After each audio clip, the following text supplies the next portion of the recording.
PTI के लाहौर में होने वाले जलसे के हवाले से सोशल मीडिया पर मुख्तलिफ अकाउंट से वीडियोस और तस्वीर अपलोड करके ये दावा किया गया कि इंतजामिया की तरफ से सूबाई दारुल हुकूमत के मुख्तलिफ रास्ते बंद किए गए हैं। खोज ने अपने रिपोर्टर से फैक्ट चेक के लिए कहा, जिसमें ये बात सामने आई कि अब तक जलसागाह की जानिब जाने वाले तमाम रास्ते खुले हैं। दूसरी जानिब जलसे के लिए स्टेज तैयार कर लिया गया और कुर्सियां लगाई गई हैं। इसी तरह पुलिस की जानिब से जलसागाह और इतराफ में सिक्योरिटी के सख्त इंतजाम किए गए हैं। ज़राए ने खोज को बताया है कि इंतजामिया की तरफ से ये स्ट्रेटजी के तहत किया गया है, क्योंकि जलसे के लिए 3 बजे दोपहर से 6 बजे शाम तक का वक्त दिया गया था, जिसके बाद जलसे में शिरकत के लिए जाने वाले कारकुनों की गिरफ्तारी का अमल शुरू किया जा सकता है। इस मकसद के लिए रिंग रोड पर कैदी की गाड़ियां भी पहुंचा दी गई हैं।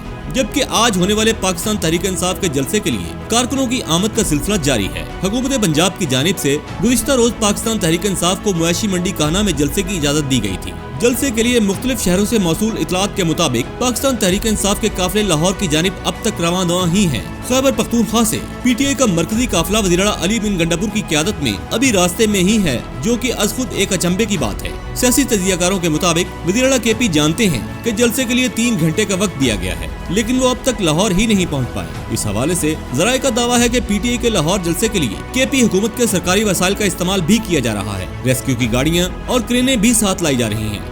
याद रहे कि लाहौर की ज़िले इंतजामिया और PTI के दरमियान तय पाने वाले मुआहदे में शामिल है कि वज़ीर आला खैबर पख्तूनख्वा अली बिन गंडापुर 8 सितंबर को इस्लामाबाद में की गई तकरीर पर माफी मांगेंगे। रियासत या इदारों के खिलाफ नारेबाजी और बयानबाजी नहीं की जाएगी। किसी इश्तिहारी मुजरिम का ऑडियो या वीडियो पैगाम नश्र नहीं किया जाएगा।